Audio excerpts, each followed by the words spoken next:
సమకాలిక రాజకీయాల పట్ల అవగాహన ఉన్న సీనియర్ జర్నలిస్ట్ తిప్పరాజు రమేష్ బాబుతో మాట ముచ్చట. సార్ నమస్తే. నమస్కారం సార్, ఇప్పుడు ప్రతిపక్ష హోదాలో అధికార పక్షంలో ఉంటూ ప్రస్తుతం ప్రతిపక్ష హోదా కూడా లేని జగన్మోహన్ రెడ్డి భవిష్యత్తు ఎలా ఉంటుంది? ఏమంటామంటే రాజకీయాల్లో ఉన్న వాళ్ళు ఎవరైనా సరే ఓకే, ప్రజా తీర్పుని శిరసావహించాల్సి. ఓకే, ప్రజా తీర్పుని తలకాయ ఉంచి మరి శిరసావహించాల్సింది. ఆయన జగన్మోహన్ రెడ్డి పరిపాలన దక్షుడు. ఓకే, చంద్రబాబు నాయుడు రాజకీయవేత్త. ఓకే, ఒక వ్యూహకర్త. రాజకీయవేత్త, వ్యూహకర్త. జగన్మోహన్ రెడ్డి ప్రజల పక్షాన్ని నిలబడ్డాడు. ఓకే, చంద్రబాబు నాయుడు గారు రాజకీయం పక్షంలో నిలబడ్డాడు. రాజకీయంతో పొత్తులతోటే ఉంటుంది. మీకు ఇంకోటి తెలియదేమో, 1982లో ఎన్టీ డాక్టర్ విశ్వవిఖ్యాత నటసార్వభౌమ నటరత్న పద్మశ్రీ నందమూరి తారక రామారావు గారు తెలుగుదేశం పార్టీ పెట్టినప్పటి నుంచి ఈ రోజు వరకు కూడా పొత్తులు లేకుండా ఎన్నికల్లో పోటీ చెయ్యలేదు. 1983 ఎన్నికల్లో కూడా మేనకా గాంధీ పార్టీ, ఇందిరాగాంధీ కోడలు, సంజయ్ గాంధీ గారి భార్య మేనకా గాంధీ పార్టీ ఉంది, సంజయ్ విచార మంచ్ అని ఉండేది.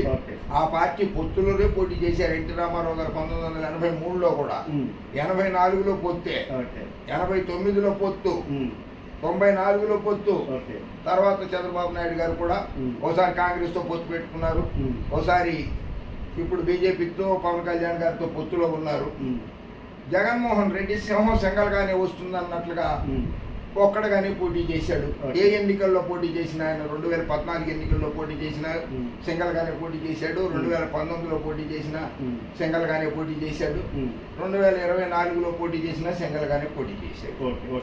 ఇక్కడ ఒక విషయం సార్, మీరు ఏదైతే చెప్తున్నారో నాకు ఫ్లో వస్తుంది, ఆ ఫ్లో నాకు నేను ఆపుతా. ఓకే,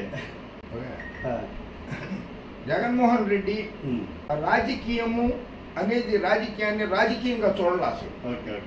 ఎంతసేపు ప్రజల శ్రేయస్సు, ఆర్థిక సమసమాజాభివృద్ధి, ఆర్థికాభివృద్ధి ప్రజలకి కావాలనుకునేటువంటి దృక్పథంతో ఆయన పరిపాలించాడు. ప్రతిపక్ష నాయకుడిగా ఉన్నప్పుడు కూడా ప్రతిపక్ష సమస్యల్ని శాసనసభలో లేవనెత్తాడు ఆయన. దానికి చంద్రబాబు నాయుడు గారు కూడా సానుకూలంగానే కొన్నిసార్లు స్పందించారు. కానీ జగన్మోహన్ రెడ్డి గారు అధికారంలోకి వచ్చిన తర్వాత ఆయన దృష్టి మొత్తం కూడా విద్యారంగం, వైద్య రంగాల్ని అభివృద్ధి పరచాలి, రాష్ట్రాన్ని అభివృద్ధి పదంలోకి తీసుకెళ్లాలి అనేటువంటి ఆలోచనలో ఉన్నాడు. ఆ ఆలోచనతో ఉండడం వల్ల ఏమైపోయిందంటే పార్టీ కార్యకర్తలు దూరం అయిపోయారు, పార్టీ నాయకులు దూరం అయిపోయారు, కులాల వారీగా దూరం అయ్యారు, పార్టీకి కులాలు కూడా దూరం అయిపోయినాయి. బాగా సంపన్న కుటుంబాలు ఉంటాయి కదా, ఆ కుటుంబాలన్నీ కూడా దూరం అయిపోయినాయి జగన్మోహన్ రెడ్డి గారికి. అవన్నీ కలిపి ఇన్ని అంశాలు కలిపి ఉన్నా కూడా, ఇంతమంది దూరం అయినా కూడా 2024 ఎన్నికల్లో 40% ఓట్లు సంపాదించుకున్నాడు ఆయన. ఆ 40% ఓట్లకు తగ్గటువంటి సీట్లు రాలేదు అసెంబ్లీలో. 11 సీట్లకే పరిమితం అయిపోయింది ఆ పార్టీ. దానివల్ల 40% ప్రకారంగా లెక్కేసుకుంటే ఎన్ని రావాలి? దాదాపు 175లో కనీసం 40-50 రావాలి, 30 రావాలి కదా. అవి కూడా రాలేదు. అంటే కొన్ని చోట్ల ఏమైపోయిందంటే ఏ ఏ సామాజిక వర్గాలు ఎక్కువ ఉన్నారో ఆ సామాజిక వర్గాలు అందరూ కూడా వన్ సైడెడ్గా కూటమి పార్టీలకి అనుకూలంగా ఓటేయడంతో 11 సీట్లకు పరిమితమయ్యాడు. సరే, ప్రతిపక్ష హోదా ఇవ్వలేదు. ప్రతిపక్ష హోదా ఇవ్వాలా ఇవ్వలేదా అన్నది భారత రాజ్యాంగంలో ఎక్కడ రాసి లేదు. ప్రతిపక్ష హోదా అన్న పదమే లేదు భారత రాజ్యాంగంలో. అది ఓన్లీ కన్వెన్షన్, సాంప్రదాయంగా ఇస్తున్నారు. 10% ఉన్న వాళ్ళని ప్రతిపక్ష హోదా ఇవ్వచ్చు, ఇవ్వాలి అనేది ఒక సాంప్రదాయంగా పెట్టుకున్నారు. లాస్ట్ టైము కిందసారి 2019లో లోక్సభలో కూడా ప్రతిపక్ష నాయకుడు లేడు. 1984లో లోక్సభలో ప్రతిపక్ష నాయకుడు లేడు. 84లో ఒక తెలుగుదేశం పార్టీకే 36 సీట్లు వచ్చినాయి లోక్సభలో. Largest single party Telugu Desam party. Rajiv Gandhi గారికి 414 సీట్లు గెలిచాడు. 414 ఏకంగా. ఆ రోజు నాడు భారతీయ జనతా పార్టీ కేవలం 2 ఒకటి సి జంగారెడ్డి గారు గెలిచారు హన్మకొండలో, 2 పటేల్ గెలిచాడు గుజరాత్లో. 544కి 2 సీట్లు గెలిచారు బీజేపీ వాళ్ళు ఆ రోజుల్లో. అద్వానీ గారు, వాజ్పేయి గారు, కల్రాజ్ మిశ్రా, రాజ్నాథ్ సింగ్, పెద్ద పెద్ద మహానుభావులందరూ దెబ్బకి హుష్కా చెప్పారు ఆ ఇందిరాగాంధీ హత్యానంతరం జరిగిన ఎన్నికలు కనుక. బట్ ఇందిరాగాంధీ హత్య అనేది సానుభూతి పవనాలు అనేవి ఆంధ్రప్రదేశ్లో లేకపోవటం వల్ల, ఎన్టీ రామారావు గారి అభిమానం తగ్గకపోవడం వల్ల ప్రజల్లో 36 సీట్లు గెలిచినా కూడా అది 50 సీట్లు లేవు గనక, 10% లేదు గనక ప్రతిపక్ష హోదా ఇవ్వలేదు అప్పుడు కూడా. అసెంబ్లీ దగ్గరకు వస్తే అరవింద్ కేజ్రీవాల్ గారి ఆమ్ ఆద్మీ పార్టీ ఢిల్లీ శాసనసభలో 70 సీట్లలో 67 సీట్లు గెలిచింది. భారతీయ జనతా పార్టీ 3 శాసనసభ స్థానాలు గెలిచింది. అయినా సరే అరవింద్ కేజ్రీవాల్ దయతలిచి ప్రతిపక్షం ఉండాలి, మనకి వాళ్ళకి మాట్లాడే సమాన అవకాశం ఇవ్వాలి కనుక ఆయనకి ఇస్తున్నాం అని చెప్పి భారతీయ జనతా పార్టీకి 3 సీట్లే ఇవ్వక్కర్లేదు ఆయన సాంప్రదాయం ప్రకారం, అయినా సరే ఇచ్చాడు. ఇక్కడ జగన్మోహన్ రెడ్డి గారు కూడా ఏం అడుగుతున్నాడు, సరే ప్రతిపక్ష హోదా ఇవ్వనంటున్నారు, ఆయన హైకోర్టులో పిటిషన్ వేశారు. హైకోర్టులో పిటిషన్ సంగతి మనం తీర్పు రాలేదు కనుక మనం మాట్లాడకూడదు దాని మీద, స్పీకర్ గారి మీద ఆధారపడి ఉంటుంది ఇస్తారా ఇవ్వరా అన్నది. సరే ప్రతిపక్ష హోదా ఇవ్వలేదు, కనీసం నేను లేచినప్పుడు మాట్లాడడానికి ఎక్కువ సమయం కేటాయిస్తామని చెప్పి హామీ ఇవ్వండి, నేను సభకు వస్తానని అంటున్నాడు జగన్మోహన్ రెడ్డి గారు. ఆ హామీ ఎందుకు ఇవ్వలేకపోతుంది కూటమి ప్రభుత్వం అనేది నా ప్రశ్న. కనీసం ఆ హామీ అన్న రాయ్యా, నువ్వు అసెంబ్లీకి రా, నీకు 1 గంట సేపు మాట్లాడతావు మాట్లాడు, 2 గంటలు మాట్లాడతావు మాట్లాడు, మేము సమాధానం చెప్తాం, మేము ప్రభుత్వాన్ని చక్కగా పరిపాలిస్తున్నాం కనుక నువ్వు అడిగిన ప్రశ్నలన్నిటికీ సమాధానం చెప్తాం రా అని చెప్పి పిలవచ్చు కదా. దమ్ము ధైర్యం ఉంటే ఆ దమ్ము ధైర్యం అనేది కూటమి ప్రభుత్వానికి కొరవడి రానివ్వడంలా శాసనసభకి. మరి చంద్రబాబు నాయుడు గారు కూడా నేను శాసనసభలో అడుగు పెట్టను అన్నాడు. ఆయన మామగారు తెలుగుదేశం పార్టీ వ్యవస్థాపక అధ్యక్షులు, విశ్వవిఖ్యాత నట సార్వభౌమ నటరత్న డాక్టర్ పద్మశ్రీ నందమూరి తారక రామారావు గారు కూడా 1989 ఎన్నికల్లో ఓడిపోయిన తర్వాత శాసనసభకు రావాలి. ఈ శాసనసభకి కానీ పార్లమెంట్కి కానీ రాకపోతే 14 రోజులకు ఒకసారి సంతకం పెట్టచ్చు వాళ్ళు చట్టం ప్రకారంగా. 14 రోజులకు ఒకసారి సంతకం పెట్టలేని పరిస్థితిలో ఎవరైనా ఉంటే, ఆరోగ్య పరిస్థితి అనారోగ్య పరిస్థితి అటువంటిది ఏదైనా ఉంటే శాసనసభ కార్యదర్శి వాళ్ళ స్టాఫ్ వాళ్ళని జాయింట్ సెక్రటరీనో అండర్ సెక్రటరీనో ఒక సెక్షన్ ఆఫీసర్నో ఆ శాసనసభ్యుడి ఇంటికో ఆ ప్రతిపక్ష నాయకుడి ఇంటికో పంపించి అటెండెన్స్ రిజిస్టర్ సంతకం పెట్టుకుని రావచ్చు కూడా. అది సాంప్రదాయం. అలాగే భారతదేశ చరిత్రలో ఒకే ఒక వ్యక్తిది 60 రోజులు రూల్ ఉన్నది. శాసనసభకు కానీ పార్లమెంట్కి కానీ 60 రోజులు కనుక కంటిన్యూగా 60 రోజులు సెషన్ జరిగితే రాకపోతేనే రద్దు అవుతుంది అనేది ఒక రూల్ ఉన్నది మన రాజ్యాంగంలో. 60 రోజుల సెషను లోక్సభలో కానీ శాసనసభల్లో కానీ ఎప్పుడు జరుగుతుంది? 60 రోజులు కంటిన్యూస్గా ఒక బడ్జెట్ సెషన్ మాత్రమే జరుగుతుంది. బడ్జెట్ సెషన్ మాత్రమే జరుగుతుంది.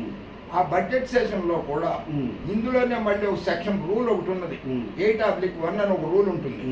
ఆ రూల్ ప్రకారంగా 4 సెలవు దినాలు వస్తే, ఇప్పుడు మన దసరా వచ్చింది, దసరా వచ్చి ఫర్ ఎగ్జాంపుల్ చెప్తాను, విజయదశమి, మహర్నవమి, దుర్గాష్టమి, విజయదశమి, దాని పక్కన ఆదివారం వచ్చింది అనుకో, 4 సెలవు దినాలు వచ్చింది అనుకో, అది 60 రోజుల్లో కౌంట్ రాదన్నమాట.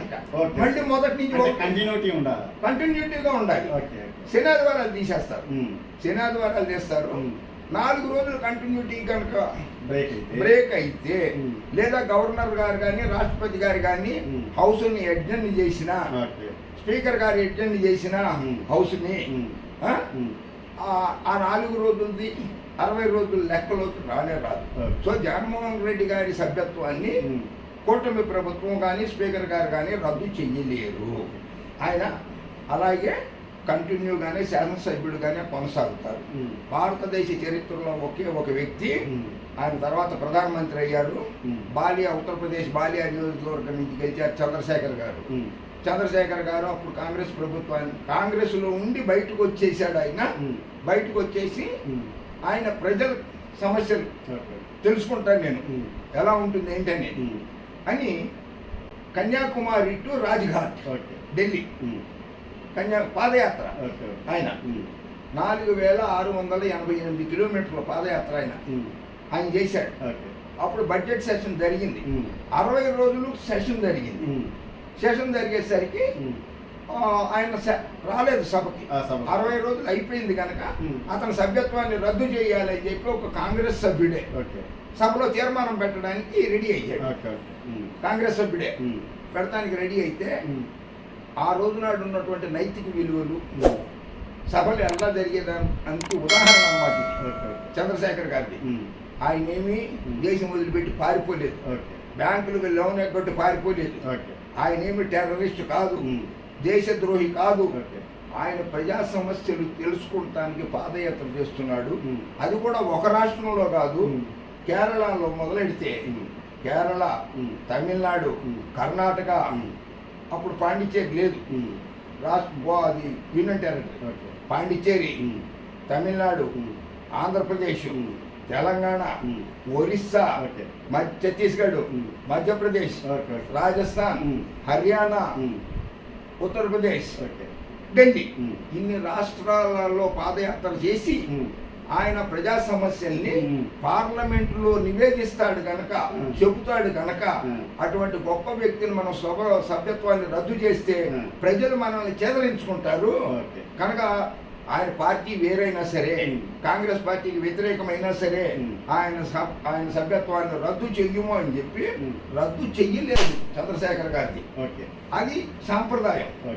ఇప్పుడు కూటమి ప్రభుత్వం అనుకో రద్దు చేయాలని అనుకో 60 రోజులు నడిస్తే ముందు సభ 60 రోజులు నడవాలి. నడిస్తే ఆయన జగన్మోహన్ రెడ్డి గారి వెళ్ళకపోతే అప్పుడు రద్దు చేసేస్తే అప్పుడు మజా వస్తుంది. మళ్ళీ పులివెందుల్లో బై ఎలక్షన్స్ వస్తాయి. అప్పుడు ఎవరు గెలుస్తారో ఎవరి బలాబలాలు ఎంతో చూసుకోవచ్చు. ఓకే, మీరు చెప్పిన దాంట్లో సమాధానంలో నాకు 3 పాయింట్కి సమాధానం చెప్తాను.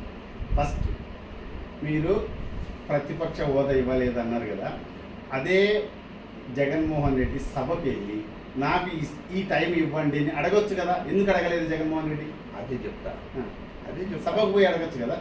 మరి అంతకుముందు ఆయన ఎన్టీ రామారావు గారు కానీ, బాబు గారు కానీ సభలోకి వచ్చి మేము ఇందుకోసం అని చెప్పి బహిష్కరిస్తున్నాము అని ఎందుకు చెప్పలేకపోయారు? బయట ఎందుకు చెప్పారు అంటే, మీరు చేస్తేనేమో ఒకటి సంసారము, వేరే వాడు చేస్తే వ్యభిచారమా? అది తప్పు.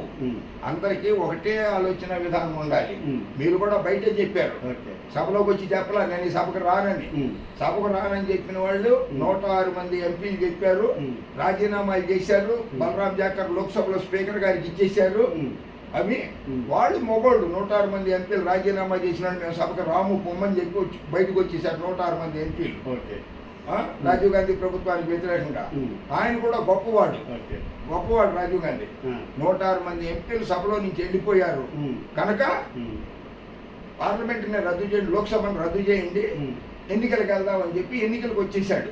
ఎన్నికలకు వచ్చిన తర్వాత కూడా సింగిల్ లార్జెస్ట్ పార్టీగా కాంగ్రెస్కి 198 సీట్లు వచ్చినాయి. మిగిలిన ప్రతిపక్షాలు అన్నీ కలుపుకుంటే వేరుగా వచ్చినాయి. కాంగ్రెస్ పూర్తి మెజార్టీ రాలా. రాష్ట్రపతి గారు పిలిచాడు రాజీవ్ గాంధీని, ప్రధానమంత్రిగా ప్రమాణ స్వీకారం చేసి నీ 4 రోజులు టైం ఇస్తాను, బల నిరూపణ చేసుకోమంటే హార్స్ ట్రేడింగో ఇంకో ట్రేడింగో సభ్యుల్ని తీసుకుని ఆయన 270 చేసుకుని 275 మందిని చేసేసుకుని ప్రభుత్వాన్ని నడిపుండేవాడే. నో, 414 నుంచి నేను 198 పడ్డానంటే ప్రజలు నన్ను చేదరించుకున్నారు, నా ప్రభుత్వం మీద నమ్మకం పోయింది ప్రజలకి, సో నేను ప్రధానమంత్రిగా అనర్హుడిని అని చెప్పి ఆయన వదిలేస్తేనే విపి సింగ్ గారు ప్రధానమంత్రి అయ్యారు.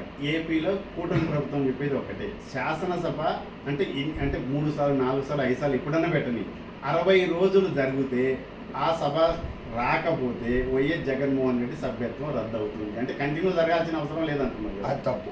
నేను రూల్స్ చెప్పాను కదా, రాజ్యాంగంలో రాసి ఉన్నదాన్ని. కూటమి ప్రభుత్వం చెప్పి కూటమి ప్రభుత్వం ఎన్ని అసత్యాలు ప్రచారం చేసింది. 30,000 మందిని ఎత్తుకుపోయారు అమ్మాయిలని అని చెప్పి ప్రచారం చేసింది. ల్యాండ్ టైటిలింగ్ యాక్ట్ లో జగన్మోహన్ రెడ్డి మీ ఎకరాలు 100 గజాలు 50 గజాలతో సహా అన్ని ఎకరాలు కొట్టేస్తున్నాడని చెప్పింది, అన్ని చెప్పింది. నమ్మారు కదా ప్రజలు. అంటే ఇది కూడా ఇంత నమ్ముతారు. బట్ రద్దు చేయమనండి, దమ్ముంటే రద్దు చేయమనండి వాళ్ళని. చేయలేరు. 60 రోజులు కంటిన్యూటీ ఉండాలి. నేను ఇందాకనే చెప్పాను, 4 సెలవు దినాలు కంటిన్యూగా వచ్చినా సరే మళ్ళీ 1 నుంచే మొదలవుతున్నది 60 రోజులకి. అంతేగాని ఏప్రిల్లో 5 రోజులు జరిగింది, ఫిబ్రవరిలో 5 రోజులు జరిగింది, సెప్టెంబర్లో 5 రోజులు జరిగింది, 60 రోజులు అయిపోయినాయి, తీసేస్తాం అనడానికి వీలు కాదు. అది మధ్యలో సభ రద్దు ప్రోరోగ్ అయింది, ప్రోరోగ్ అంటారు, అర్జెంట్ అంటారు, అవి అయిపోయినాయి. సో కౌంట్ కాదు, అది కౌంట్ కాదు కనుక చేయలేదు జగన్మోహన్ రెడ్డి సభ్యత్వాన్ని రద్దు చేయలేదు. ఇంకొక విషయం, టీడీపీ ప్రభుత్వం ఏర్పడ్డప్పటి నుంచి పొత్తులతోనే గెలుస్తుందని మీరు చెప్తున్నారు కదా, ఈ లాజిక్ జగన్మోహన్ రెడ్డి ఎందుకు మిస్ అవుతున్నాడు? ఏదో ఒక పార్టీని కలుపుకుంటే మీకు వైసీపీకి బలం ఉండవచ్చు, కానీ అంత ఇంత తక్కువ ఉన్నప్పుడు అది కలిస్తే బలం అవుతుంది కదా, ఎందుకు అలా ఉంటున్నాడు? ఈ లాజిక్ ఎందుకు వైసీపీ ప్రభుత్వం కావచ్చు, లేదంటే పార్టీ కావచ్చు, జగన్మోహన్ రెడ్డి కావచ్చు, వాళ్ళ పార్టీ లీడర్లు కావచ్చు, ఎందుకు గుర్తించలేకపోతున్నారు?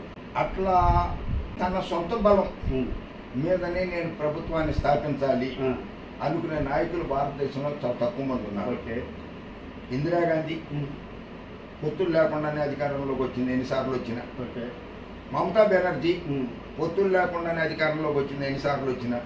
అరవింద్ కేజ్రీవాల్ పొత్తులు లేకుండానే అధికారంలోకి వచ్చాడు.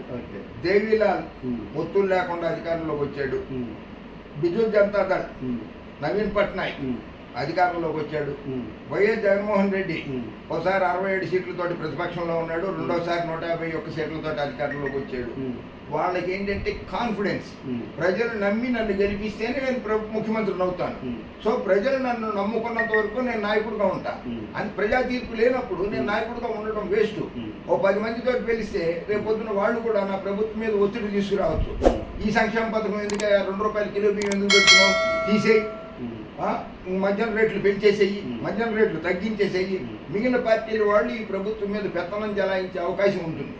ఇప్పుడు కేంద్ర ప్రభుత్వంలో మనం చూస్తున్నాము, అది ఏమీ లేదు. మనం ప్రత్యేక హోదా ఇవ్వమంటే ఇవ్వడం లేదు, ప్రత్యేకంగా ప్యాకేజీలు ఇవ్వమంటే ఇవ్వడం లేదు. అమరావతి రాజధానికి 1,05,000 కోట్లు కేంద్ర ప్రభుత్వంలో 2014లో, ఇప్పుడు 2 లక్షల కోట్లు అవుతుంది. ఓ 50,000 కోట్లు కేంద్ర ప్రభుత్వం మేము ఇస్తామయ్యా మీరు కట్టుకోండి అని అంటారు. ఈ రోజు దాకా జగన్మోహన్ రెడ్డి అధికారంలో ఉన్నప్పుడు ఆంధ్రప్రదేశ్కి రాజధాని లేదని అన్నారు.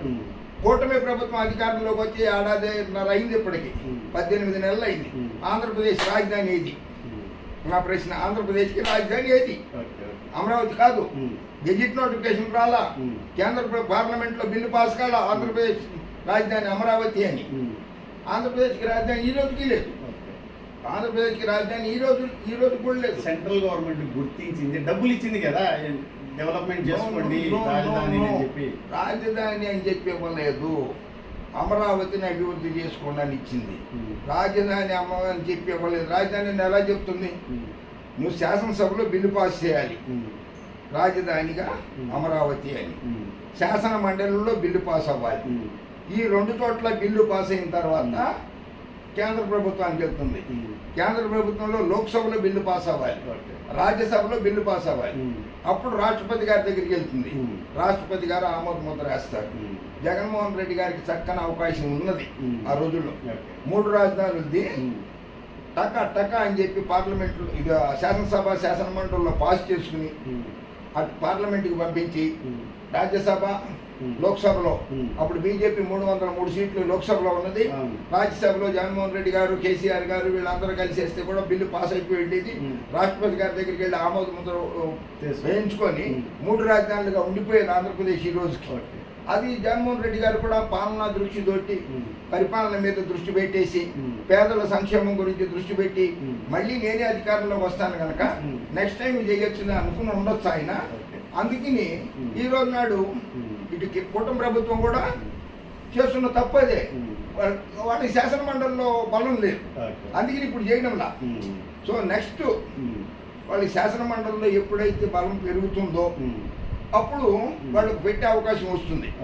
శాసన మండలి, శాసనసభ, బట్ అక్కడ లోక్సభలో రాజ్యసభలో ఒప్పుకోవాలి.